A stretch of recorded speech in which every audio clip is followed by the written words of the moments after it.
Well, we know the first step is protonation of the carbonyl. Okay? And then what's the next step going to be? Attack. Yeah, our next step is going to be having the alcohol attack.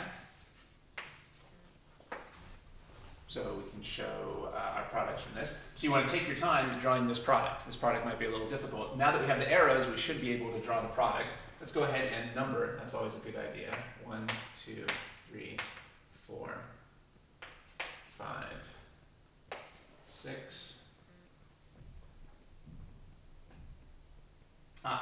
And before I forget, it looks like there was another issue that we forgot. The problem had said to show all the stereoisomers, right? Mm-hmm. So where does that come in? Well, is this a stereocenter? Mm-hmm. Yeah, so this is where we have to worry about the stereoisomers over here. So we should be drawing some wedges and dashes. So I should have done that before. So let's back up and do that. But we're making a ring. So how do you? Can we show it after we attack? And then do it? Let's see. That might work, but it's probably safest to do it now and then see how that impacts our ring. Let's see. It's going to go in there. Okay. Yeah. Maybe I like that idea. Let's do the ring first, and then we'll go back and do the stereochemistry. Okay. So let's see if we can get that ring. Essentially, this is backtracking. This is like a reaction of an acetal, and you said an alcohol, right? Like if we had. It's like a reaction of a aldehyde or a ketone and an alcohol. Forming some kind of like hemi-acetal. Exactly. Yeah, that's exactly what we're going to get. So. Okay, right. sorry for drawing. Take your time.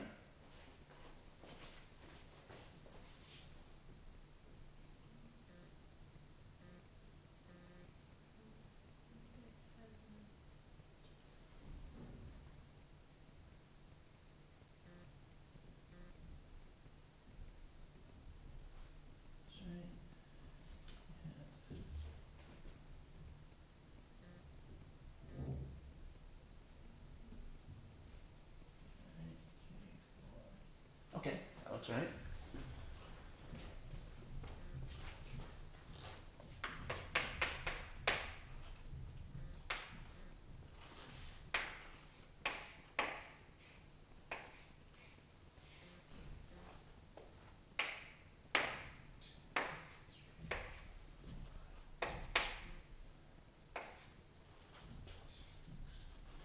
Okay. So it's off of 6, right? It's oxygen. Okay, so let's see. We have a 6-membered ring, and let's point to the atoms in the ring. So here's. Yeah. Never. Sorry. Yeah. I got it now. This is here with an H and now plus, right? And then some other stuff sticking off of 6. H. E-T.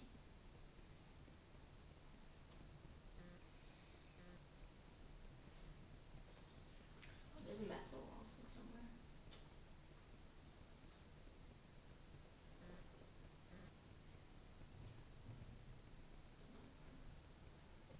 Yeah, I don't think that's what it is. So let's see here. So we have our oxygen, then we have number 2. Okay, so is there any substituents that we left out off number 2? Yes, the number 1 is attached to the number 2. Maybe that's the one that you left out. On the number 3, no substituents on 4 or 5. Now the 6 is attached to this oxygen, and it's also attached to our ethyl group. And then 6. But what about this? Oh, and I think I left that out. 1, 2. This is also attached to the OH. Yeah, that's perfect. Right. It took too long for me, but yes. Okay. So yeah, you can see, as usual, the numbering is crucial when you're forming a ring over here. So yeah, the number 2 is attached to the number 1, and it's attached to this oxygen over here. Okay. And now we can, let's see. Wait, isn't there a methyl with the AT? A methyl with Oh the no, that's an H. Sorry. Yeah. So that's this H here. Mm-hmm. Okay. Okay. Does that look right? Yeah. All right. And just like you were saying, this gives us a hemiacetal. So this is a reaction, or I guess a hemiketal, I should say. This gives us a hemiketal. So this is a reaction we've seen quite a bit of. We know that when we have an alcohol attacking a carbonyl, that gives us this hemiketal over here. All right, now we can go back and worry about the stereochemistry at this number 6 carbon. Here's the stereocenter that we have to worry about. So when this ethyl group comes in, is it going to come in front, from behind, or both? Both. How do you know that? Because it's sp2 hybridized. Right, which means it's trigonal planar. Anytime you have something that's flat, trigonal planar, you can just as well attack from the left as from the right. So that's a general rule for stereochemistry. Pardon? Which one is sp2? This one, the number 6 carbon, that's the one that got attached by the ethyl group. Okay. That got attacked by the ethyl group. This is in general an important principle. Anytime you attack someone trigonal planar, you get a maximum of 2 products. Anytime you attack someone trigonal planar, you get a maximum of 2 products because you can just as well attack from one face of the plane as from the other face of the plane. So as usual here, since we're attacking someone trigonal planar, we'll get 2 stereoisomers. So you can see this comes up every time you have a nucleophile attacking a carbonyl, which is what this whole section of the course is about. So that's something I don't think that we've talked about before, but every time you have a nucleophile attacking a carbonyl, you always have to check, am I forming a stereocenter? And if you're forming a stereocenter, then you get a maximum, then you get those 2 products from both directions. Okay, so the product, yeah. So we draw one product where this is on a wedge, and let me just draw.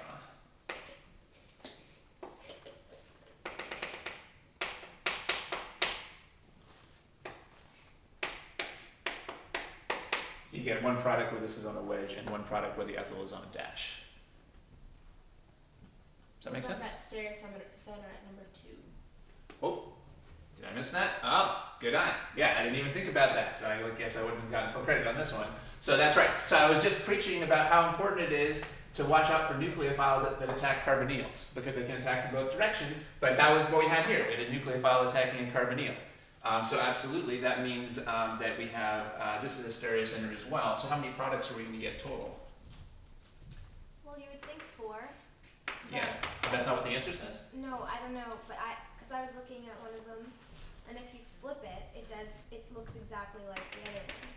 Oh, you think that some of them are identical? Yeah. Let's see, I doubt that in this case. I guess the only way to tell is to draw them. So let's see, which ones do we have left?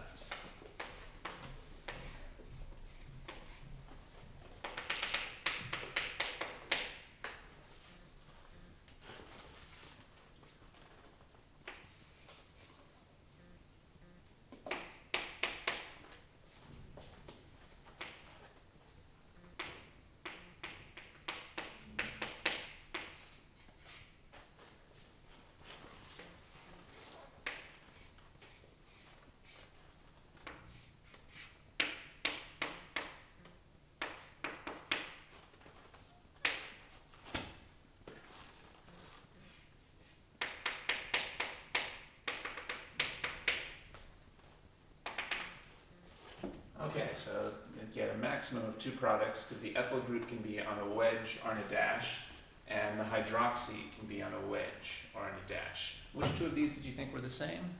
I do mine a little different. Okay. But like this one looks like it's the same as this one. Because if you flip it that way, this H would be dashed, this would be wedged. Right. This is dashed, this is wedged. Right. And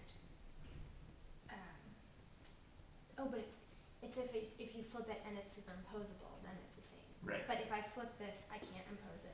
Because the ethyl would be on the left where this should be on the right. Okay. That's right. Okay, that's just, I guess I forgot. Right. Oh, so essentially, if I were to flip it and say, okay, but now this is a dash, a wedge, it's still on the left side, whereas it's still on the right, right? That's right. So it's not the same. Okay. So what did we decide? Are these the same or different?